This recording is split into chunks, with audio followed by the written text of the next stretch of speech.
I heard there was a sighting of a sleigh. Santa Claus. He's been circling around to see what's going to do. Folks, good afternoon. Actually, it's still morning. Good morning. I'm Joe Biden, Dr. Joe Biden's husband. Just like educators everywhere, being an educator and what she does, it's who she is. Once again, during this pandemic, we've seen who our educators are. They're selfless, they're dedicated, they're cut from a true cloth of character and commitment. They represent one of the most critical professions in America, and that's not hyperbole, that's a fact. From cradle to career, they give people of all ages the confidence to believe in themselves, to equip them to succeed. And as Jill says, any country that out-educates us is going to outcompete us. And in this critical moment of our nation's history, it's essential that there is an educator serving as Secretary of Education. I want to make that clear again. An educator, someone who's taught in the classroom, comes out of the classroom. Today, I'm pleased to announce that such a nominee we have, Dr. Miguel Cardona. Like other cabinet nominees and appointees, he's brilliant, he's qualified, and he's tested. And he's going to join the Biden-Harris cabinet, and it's going to be a historic cabinet. Already, there are more people of color in this cabinet than any cabinet in the history of the United States. There are more women than ever. First openly gay cabinet member. It's a cabinet that looks like America. It taps into the best of America. That opens doors and includes the full range of talents we have in this nation. And like the rest of the team, Dr. Cardona is ready on day one. Vice President-elect Harris and I, we were going through you're on this side, I apologize. We're going through this, and we were doing it on Zoom, who we're going to pick, and we're getting all this advice, and we looked at each other in the room and said, no, it's Cardona. It's real easy. So Vice President-elect knew we needed an education secretary who truly understands what it's been like for educators, administrators, families, caregivers, and students this past year. They worry. They're under stress. They stretch local budgets that have left educators out of work. There's mixed signals from the White House that have left more confusion than calm. And they left so many parents and schools feeling like they're on their own. But we also need someone who knows what it's like, what it takes to get through this crisis. Reopening schools safely will be a national priority for the Biden-Harris administration. Early next year, I will put forward before the Congress our plan as to what comes next. But I assure you it includes funding to keep educators on the job, just like we did during the Recovery Act. And it saved 400,000 education jobs and the future of millions of children. It also includes asking Congress to provide funding needed so we can achieve the ambitious but doable goal of safely opening a majority of our schools by the end of our first 100 days. We can do this if states and cities put strong public health measures in place that we can all follow. For example, in our first 100 days, I'll be asking all Americans to mask up for 100 days. We'll require masks in federal buildings, interstate travel, and the like, and on trains, where I have the authority to insist that happen. We've also been talking to governors and mayors and county executives of both parties to try to do the same in their cities and their states. We can do it if we get schools, districts, communities, and states the clear guidance and the resources they need for so many things that aren't in their already tight budgets. They need funding for testing to help people reopen schools, more funding for transportation so students can maintain social distancing on school buses. There's a need for school buildings for additional cleaning services, protective equipment, ventilation systems. But to lead the national effort requires an education secretary, with the skills to partner with educators across the country, in states, localities, and tribal nations, and all across students and families as well. It also requires someone who understands the need to prevent the pandemic from further exacerbating the inequities in our education system that represents a compounding problem we're having. They hold back children. They hold back educators. They hold back our country from fulfilling its potential. Take remote learning. How can it be in America that parents must drive to a parking lot of a coffee shop or a library for Wi-Fi that they can they can't afford at home, so their children can sit in the car, participate in class, and do their homework over the net. This gap of broadband technology and the opportunity could some kids cost them a full year or more of learning. That's unacceptable in the United States of America. We need to act now, but it's only just a start.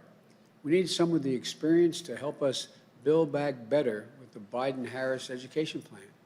We need to make sure that every child in this nation has access to a good education regardless of their zip code. I know you're probably tired of me saying that, but it's critically important. I've been saying it for over a year. Regardless of any disability. That's why my plan triples funding for Title I schools, which serve the highest number of children from low-income families. We need to make sure every child will have access to high-quality universal pre-K. I'm not talking about daycare. I'm talking about universal pre-K.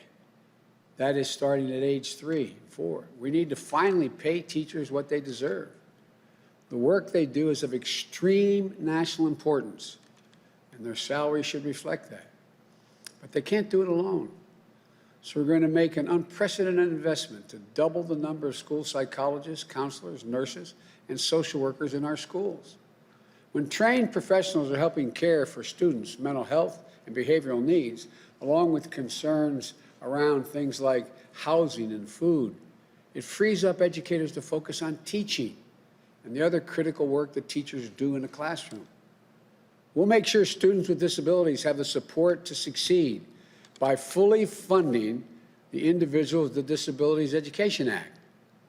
We're going to upgrade school infrastructures to make sure classrooms are safe, build schools that are hubs of innovation and cutting-edge learning. We know that in the 21st century, 12 years of schooling is not enough, and that young people are getting crushed by the burden of student debt. Under the legislation we're going to be proposing, we're going to have a number of policies to provide affordable higher education to alleviate that financial burden. This includes anyone being able to get into community college to be able to go there for free. Public colleges and universities will be tuition-free for families earning less than $125,000. We're going to cut student loan payments in half by using those income-based payments. You know, if you're making $25,000 or less per year, you won't owe a dime of payment or interest while you're only at that level. If you make more than that, you only pay a small percentage of your income in order to be able to pay off your debt. Our legislative plan also means that if you choose to go into public service, whether you're a teacher, a paramedic, counseling victims of domestic violence, or whatever else, it's only right that our country wipe out your student debt altogether over time. It includes forgiving debt for undergraduate public tuition if you're earning less than $125,000 a year. It means immediately forgiving $10,000 in student debt in the midst of this economic crisis. We'll also invest more than $70 billion in historic black colleges, universities, and minority-serving institutions to help prepare these graduates, like our Vice President-elect, for good-paying jobs and industries of the future. There's so much we can do, so much, and we can afford to do it. We can build an economy that eases the financial burden of the caregiving crisis. Make sure working families don't pay more than 7% of their income on child care for their young children. And like we did during the Obama-Biden administration, we can combat campus sexual assault under Title IX, something the Trump administration and the current Secretary of Education have only undermined. The bottom line is we can achieve all these critical things, but we need someone who gets that education isn't just what we do as a nation. It's who we are. It's who we are. It's the reason why we were one of the first nations in the world to have universal education. It was the reason why we got propelled in the 20th century to begin to lead the world economically. And that person who understands this, I'm proud to announce, is former Secretary of Education I'm talking about his existing job. Actually, it's not called education, but anyway, the Secretary of Education we nominate is Dr. Miguel Cardona, fourth grade public school teacher, the youngest principal in the state of Connecticut, first official Latino to serve as the Education Commissioner I started to call him a Secretary of Education, Education Commissioner. Dr. Cardona rose up the ranks to become an assistant superintendent in the same school district he attended as an English learner student, the same district where he was born in public housing. The son and grandson of parents and grandparents who moved from Puerto Rico in search of new opportunities. He made it a point of taking new teachers on tours of his district's neighborhoods, the wealthy blocks where students grew up with every resource they needed to get ahead, and the blocks where families were struggling to get by, where a new calculator or a nutritious breakfast weren't a given. He understands that the deep roots of inequity that exist as a source of our persistent opportunities gaps. He understands the transformative power that comes from investing in public education. In our conversations, Dr. Cardona talked about how public education was the great equalizer. It gave him a chance to reach the dream his parents and grandparents had for him, a place where a high school teacher inspired him to be an educator. Public education that helped Miguel become one of the first in his family to go to college, the first to earn a doctorate. And with that preparation and grounding, Dr. Cardona has brought his heart, his knowledge, and his passion for education to bear on behalf of the students across Connecticut. And when that pandemic struck, he was ready. He helped secure more than 140,000 laptops, more than 40,000 internet connections for students who lacked them. Because of him, Connecticut became the first state in the nation to ensure that every single public school student was equipped to engage in remote learning regardless of family income. As the months passed, he followed health guidance and he got the funding and the resources to provide masks and plexiglass and testing so schools could reopen and operate safely. That's the vision, resolve, and initiative. They're all going to help us contain this pandemic and reopen our schools safely and build back better. And it's a standard of care that comes from having taught in a classroom. That comes from a hardworking family who found their way in America through public education. It comes from someone who knows from his core that our nation's children are the kite strings that lift our national ambitions aloft. He is a Secretary of Education for this moment. I thank him and his family for accepting this call to serve. We could not do this without them or him. To the career staff of the Department of Education, you'll have a fantastic and trusted leader who will help you carry out the department's mission with honor and integrity, the honor and integrity of an educator. And to the American people, to educators, families, caregivers, and students, help is on the way. I wish all of you a Merry Christmas and a happy holiday. May God bless you all and may God protect our troops. Now I'm going to turn you over to the next Secretary of Education, Dr. Miguel Cardona.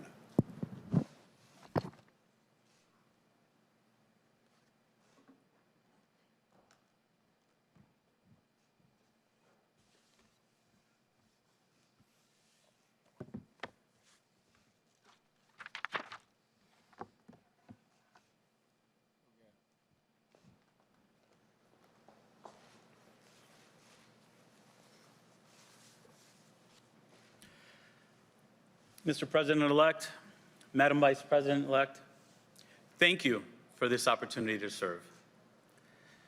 I know how challenging this year has been for students, for educators, and for parents. I've lived those challenges alongside millions of American families, not only in my role as State Education Commissioner, but as a public school parent and as a former public school classroom teacher. For so many of our schools and far too many of our students, this unprecedented year has piled on crisis after crisis. It's taken some of our most painful, long-standing disparities and wrenched them open even wider. It's taxed our teachers, our leaders, our school professionals and staff, who already pour so much of themselves into their work. It's taxed families struggling to adapt to new routines as they balance the stress, pain, and loss that this year has given. It has taxed young adults trying to chase their dreams to advance their education beyond high school and carve out their place in the economy of tomorrow.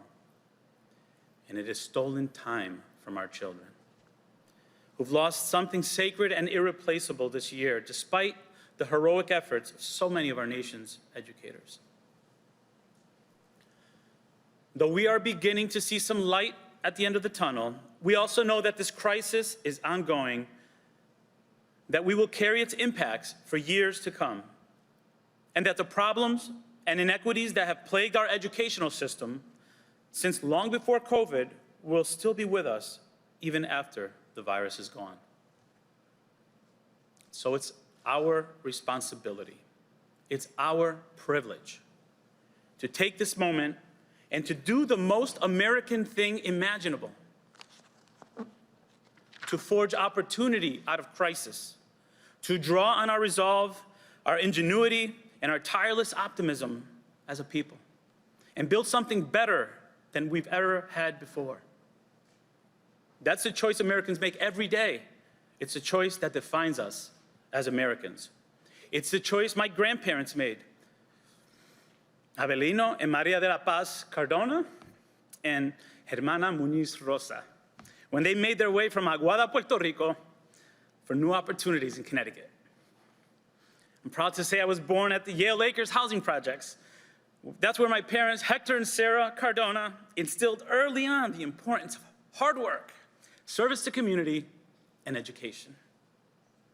I was blessed to attend the public schools in my hometown of Meriden, Connecticut, where I was able to expand my horizons and become the first in my family to graduate college and become a teacher, a principal, and assistant superintendent in the same community that gave me so much. That is the power of America.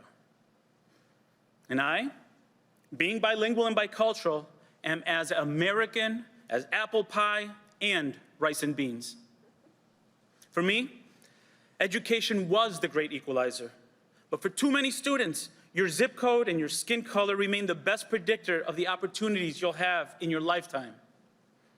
We've allowed what the educational scholar Pedro Noguera calls the normalization of failure to hold back too many of America's children.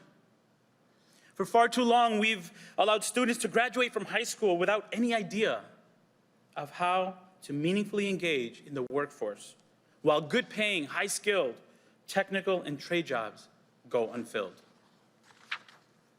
For far too long, we've spent money on interventions and Band-Aids to address disparities, instead of laying a wide, strong foundation of quality, universal early childhood education and quality social and emotional supports for all of our learners. For far too long, we've let college become inaccessible to too many Americans for reasons that have nothing to do with their aptitude or aspirations, and everything to do with cost burdens and, unfortunately, an internalized culture of low expectations for some. For far too long, we've worked in silos, failing to share our breakthroughs and our successes in education. We need schools to be places of innovation, knowing that this country was built on innovation. And for far too long, the teaching profession has been kicked around and not given the respect it deserves. It shouldn't take a pandemic for us to realize how important teachers are for this country. There are no shortages of challenges ahead, no shortage of problems for us to solve. But by the same token, there are countless opportunities for us to seize. We must embrace the opportunity to reimagine education and build it back better. We must evolve it to meet the needs of our students. There's a saying in Spanish that we say, en la unión está la fuerza. We gain strength from joining together. In that spirit, I look forward to sitting at the table with educators, parents, caregivers, students, advocates, state, local, and tribal leaders. There's no higher duty for a nation than to build better paths, better futures for the next generation to explore. For too many students, public education in America has been a flor pálida, a wilted rose, neglected, in need of care. We must be the master gardeners who cultivate it, who work every day to preserve its beauty and its purpose. I'm grateful for the chance to take on this responsibility, and I'm grateful to my own children. Miguel Jr., or as we call him, Angelito, to my daughter, Celine, and to my wife and best friend, Marissa, herself a middle school, family school liaison. And I'm grateful for the trust you've placed in me, Mr. President-elect and Madam Vice President-elect. I look forward to getting to work on behalf of America's children and the families and the communities and the nation they will grow up to inherit and lead. Thank you.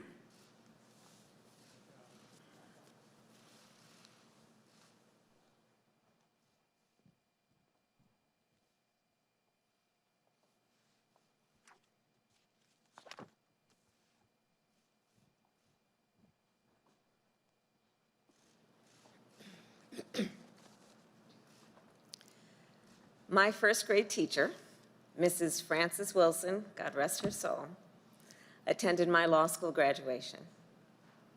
She taught our first grade class with 2 teachers' aides and 22 students in the classroom. And she instilled in me a deep belief in the importance and significance of public education that I carry with me to this day. If we are going to fulfill our country's promise, we must be dedicated to a strong public education system.